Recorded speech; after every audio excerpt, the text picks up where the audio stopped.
तो अब ये स्क्वायर है, ठीक है, और स्क्वायर के ऑब्वियसली सारे साइड्स एंड क्या बोलते हैं डायगोनल सब कुछ इक्वल होते हैं, ठीक है। तो फिर अब ये देखो, अब अभी अपना स्क्वायर है, ठीक है। तो अब इसमें क्या बोला है कि जो इसका जो डायगोनल्स है ना वो एग्जैक्टली 90 डिग्री पे, मतलब राइट एंगल ट्राइंगल पे बाइसेक्ट कर रहे हैं एक दूसरे को।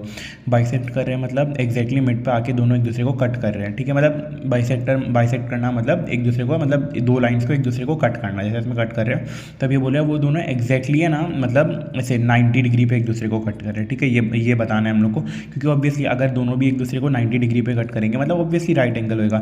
तो बेसिकली हमको प्रूफ करना है कि ये इसमें से कोई भी एक एंगल है ना वो 90 डिग्री है, ठीक है। हमने इनमें से, इन चारों में से कोई भी एंगल 90 डिग्री है। अगर वो 90 डिग्री होएगा तो ऑब्वियसली मतलब वो क्या बोलते हैं राइट एंगल ट्रायंगल पे बाइसेक्ट करेगा, ठीक है। तो अब इसमें से हम लोग फॉर एग्जाम्पल हम लोग ये सब में AOD को ले लेते हैं, ठीक है। अब AOD को हम लोग ले लेते हैं इसमें कि AOD को हम लोग को इसमें 90 डिग्री प्रूफ करना है। अगर हम लोग ने AOD को 90 डिग्री प्रूफ कर दिया, इसका मतलब ये एग्जैक्टली 90 राइट एंगल ट्रायंगल पे बाइसेक्ट कर रहा है, ठीक है, जो हमको क्वेश्चन में दिया हुआ है। अब ये सब तो वैसे मैंने सॉल्व करने के बाद लिख दिया था, ये सॉल्व करने के बाद वैल्यू आएगी, बट अभी स्टार्ट के लिए ये अननोन है, ठीक है। तो अब इसमें हम लोग को AOD को 90 डिग्री में वो करना है, प्रूफ करना है, ठीक है। तो अब हम लोग कैसे प्रूफ करेंगे पता है। अब समझो फॉर एग्जाम्पल कोई एक ट्राइंगल है, ठीक है। तो अब ट्राइंगल क्या है ना, तीनों भी जो साइड्स एंगल्स होते हैं ना, समझो फॉर एग्जाम्पल ये X एंगल हो गया, ये Y एंगल हो गया, Z हो गया। तो ट्राइंगल है ना, ट्राइंगल कोई भी उसके जो भी तीनों एंगल्स होते हैं ना, उन तीनों के एंगल्स का भी सम 180 डिग्री होता है, ठीक है। ये पता है ना, जो ट्राइंगल कोई भी ट्राइंगल होगा, कोई भी ट्राइंगल उसके तीनों भी एंगल्स का एडिशन 180 डिग्री होता है, ठीक है।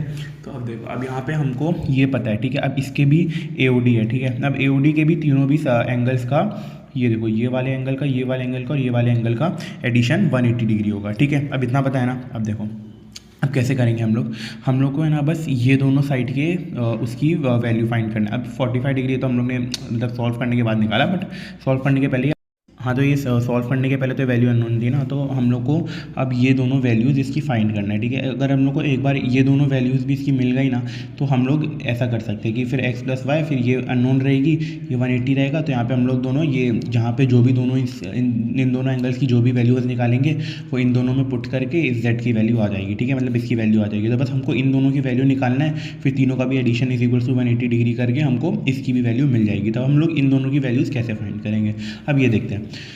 अब सबसे पहले देखो ABCD है इज अ स्क्वायर, ठीक है। तो अब AC और BD दोनों भी डायगोनल्स है, तो स्क्वायर के डायगोनल्स इक्वल होते हैं, ठीक है, वो भी हमको पता है। अब हम प्रूफ की तरफ बढ़ते हैं, ठीक है।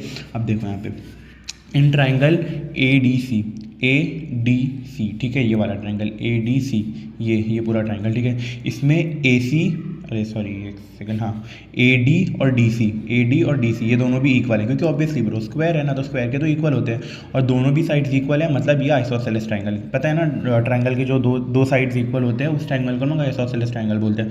और उसकी एक प्रॉपर्टी होती है कि अगर दोनों भी साइड्स इक्वल है ना, तो उन दोनों के सामने के एंगल्स इक्वल होते हैं। फॉर एग्जाम्पल अभी देखो यहाँ पे इन दोनों की भी साइड्स इक्वल है, आइसोसेलेस ट्राइंगल है ये वाला, क्योंकि ये स्क्वायर है।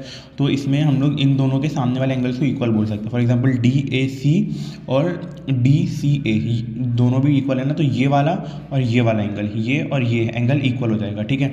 फिर तो ये दोनों एंगल इक्वल हो जाएगा, समझा ना, क्योंकि ये दोनों भी साइड्स इक्वल है, तो मतलब आइसोसेलेस ट्रायंगल और आइसोसेलेस ट्रायंगल में ये दोनों भी क्या बोलते हैं एंगल्स जो रहते हैं वो इक्वल रहते हैं, ठीक है। आइसोसेलेस ट्रायंगल में उसकी प्रॉपर्टी रहती है, ठीक है। तो अब ये समझा। फिर वैसे ही इन ट्रायंगल ABC, अब ये ABC ये वाला जो ट्रायंगल है इसमें देखो, अब इसमें भी ऑब्वियसली ये दोनों साइड्स इक्वल रहेगी, क्योंकि ये स्क्वायर है, ठीक है। और एक ट्रायंगल की दो साइड्स इक्वल हुई आइसोसेलेस ट्रायंगल, और आइसोसेलेस ट्रायंगल में कैसा रहता है कि उसमें ये दोनों भी जो एंगल्स रहते हैं वो इक्वल रहते हैं। तो फॉर एग्जाम्पल इसमें BAC ये वाला एंगल और BCA ये वाला एंगल, ये दोनों भी इक्वल रहेंगे, ठीक है। क्यों इक्वल रहेंगे, क्योंकि आइसोसेलेस ट्रायंगल की प्रॉपर्टी होती है, ठीक है। और आइसोसेलेस ट्रायंगल ये कैसा है, क्योंकि ये स्क्वायर है, तो इसकी ये दोनों भी साइड्स इक्वल होती है, ठीक है, समझा। अब ये दोनों भी समझा। अब ये देखो, ये दोनों भी हमने प्रूफ किया ना, इसकी वजह से हम अभी मैं समझाऊंगा इन दोनों का काम क्या है, ठीक है। पहले ये वाले में आते हैं। अब हमारा तो अब यहाँ पे हम लोग को क्या प्रूफ करना है कि अभी पहले ये वाला प्रूफ पे आता है, ठीक है। ये मैं समझाता हूँ इसका काम क्या था। पहले ये देखो, अभी ये DAB, ठीक है, जो DAB वाला पार्ट है, ठीक है। अब हम लोग इसको बोलेंगे DAC और CAB, ठीक है। अब ये मैं समझाता हूँ, इसका लाइन का मतलब समझाता हूँ। देखो, अब ये जो हमारा ट्रायंगल हो गया, ठीक है, DAB, ठीक है, DAB। अब इस ट्रायंगल में हम लोग ये बोल सकते हैं कि DAB = DAO, पहले समझ लो, DAO + BAO, मतलब ये जो DAB ट्राइंगल है ये DAO एंगल और BAO एंगल से मिलके बना हुआ है, ठीक है। ऑब्वियस है ना ब्रो, देखो अब ये ट्राइंगल है, ठीक है। तो ये वाले एंगल और ये वाले एंगल, ये वाला एंगल और ये वाला एंगल, ये और ये एंगल प्लस कर देंगे पूरा, तभी तो जाके बनेगा ना। और वही DAO को हम लोग पूरा DAC बोल सकते हैं, ठीक है। DAO बोलो या DAC बोलो, इट्स सेम थिंग, ठीक है। तो DAC प्लस BAC या फिर CAB is equals to DAB, ठीक है। इतना समझा, ठीक है। यही यहाँ पे लिखा हुआ है। और फिर अब ऑब्वियसली देखो, अब अगर ये ट्राइंगल है, ठीक है, ये दोनों से भी मिलके ऐसे बना हुआ है, तो ऑब्वियसली है ना ये दोनों भी एंगल्स इक्वल होंगे, तभी तो मिलके इसने बना, ठीक है। तो वैसे ही हम लोग यहाँ पे x, तो अब ये दोनों एंगल इक्वल है तो हम लोग x प्लस x ले सकते हैं यहाँ पे। और अपना ये DAB ये ऑब्वियसली 90 डिग्री है। 90 डिग्री क्यों है? क्योंकि ये भाई अपने स्क्वायर के साइड का वो है, क्या बोलते हैं इसको, एंगल है। और स्क्वायर के साइड के सारे एंगल भी 90 डिग्री होते हैं ऑब्वियसली। तो मतलब स्क्वायर के साइड का एंगल है ना, तो वो तो सब 90 डिग्री होते हैं। और ये अपना DAB इक्वल्स टू 90 डिग्री, और ये दोनों भी इक्वल है, क्योंकि ऑब्वियसली भाई अगर ये दोनों मिलकर पूरा ट्रायंगल बना रहे हैं तो मतलब सिमेट्री से हम लोग इसमें रीज़न दे सकते हैं, बाय सिमेट्री।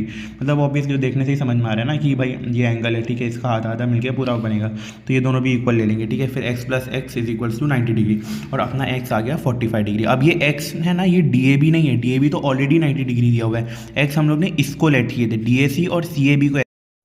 हाँ, तो समझा ना कि ये जो हम लोगों ने जो x की value is equal to 45 degree अभी फाइंड की है ना, वो हम लोगों ने DAB नहीं फाइंड किया है। DAB तो ऑलरेडी 90 डिग्री था भाई, वो तो क्या बोलते हैं, स्क्वायर का साइड था 90 डिग्री, ठीक है। स्क्वायर की साइड का एंगल था 90 डिग्री, ठीक है, क्योंकि स्क्वायर के सारे एंगल 90 डिग्री होते हैं। तो DAB तो ऑलरेडी हम लोग ने यहाँ पे 90 डिग्री ले लिए। जो x हम लोग ने फाइंड किया ना, वो DAC और CAB को फाइंड किया, ठीक है। तो ये जो DAC है, ठीक है, ये वाला एंगल 45 डिग्री है, और CAB ये वाला एंगल 45 डिग्री है, ठीक है। और यही मैंने सॉल्व करने के बाद यहाँ पे लिखा था 45 और 45 डिग्री, ठीक है।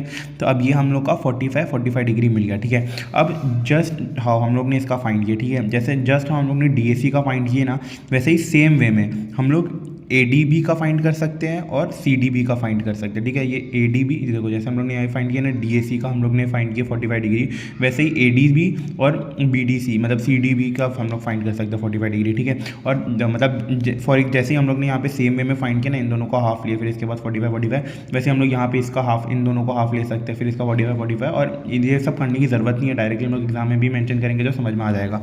अब जस्ट हम लोगों ने इसका लिए, तो वैसे ही हम लोग इसका कैसे ले सकते हैं पता है, ये आता है यहाँ से, यहाँ पे हम लोग ने इक्वल बताया ना कि DAC is equals to DC है और ये वो सब, तो इसके ये वाले इसकी वजह से हम लोग इसके जैसे हम लोग ने फॉर एग्जांपल अभी DAC को हम लोग ने 45 फाइंड किए, ठीक है। ये देखो, ये तरीके से हम लोग ने DAC को 45 फाइंड किए, ठीक है। अब जिस तरीके से हम लोग ने इसको 45 फाइंड किया ना, इसी तरीके से हम लोग इसको भी 45 बोल सकते हैं, उसी तरीके से हम लोग इसको भी 45 बोल सकते हैं। जस्ट हम लोगों ने इसको ऐसे आधे आधे में करके हम लोग ने 45 किया, वैसे इस सेम तरीके से हम लोग इन दोनों को भी 45 बोल सकते हैं, ठीक है। और हम लोग इसकी तरह इसी को भी 45 क्यों हम लोग प्रूव कर सकते हैं, जस्ट क्योंकि हम लोग ने यहाँ पे ऑलरेडी दिखाया हुआ है, क्योंकि ये सब कुछ इक्वल है, ठीक है, इसके थ्रू। तो इसकी वजह से जैसे हम लोग ने इसको 45 फाइंड किया आधे आधे करके, वैसे हम लोग इसको भी 45 फाइंड कर सकते हैं, ठीक है, आधा आधा करके। ये देखो इसमें दिया हुआ है कि DAC हम लोग ने 45 फाइंड किया, just like that similarly ADB is equals to 45 degree और CDB is equals to 45 degree, ठीक है। तो अब यहाँ पे हम लोग को ये भी 45 डिग्री मिल गया, ये भी 45 डिग्री मिल गया। अब हम लोग को स्टार्टिंग में हम लोग ने क्या सोचा था कि हम लोग को ये कैसे मिलेगा, तीनों भी उसका addition is equals to 180 degree होता है, ठीक है। हम लोग को ये दोनों मिल गई और 180 डिग्री इसके थ्रू हम लोग इसकी वैल्यू फाइंड कर लेंगे, तो लो मिल गया, 45 ये मिल गया, 45 ये मिल गया, और इज इक्वल्स टू 180 कर देंगे। तो अब देखो वहीं पर हम लोग ये करेंगे लास्ट में इन ट्राइंगल AOD, ठीक है, ये वाले ट्राइंगल में 45 प्लस 45 ये वाला एंगल प्लस ये वाला एंगल प्लस ये वाला angle is equal to 180 degree, तो ये वाला एंगल 45 प्लस अपना ये वाला x, अब यहाँ पे हम लोग इसको x बोल देंगे, ठीक है। तो प्लस ये वाला angle is equal to 180 degree, और वही 90 plus x is equal to 180 degree, और x is equal to 90 degree आ गया, ये लो आ गया AOD is equal to 90 degree. और अगर ये AOD is equal to 90 degree है तो ऑब्वियसली फिर वो तो राइट एंगल ट्राइंगल पे बाइसेक्ट करेगा ना, ठीक है। और कुछ नहीं समझ आए तो बता देना, ठीक है।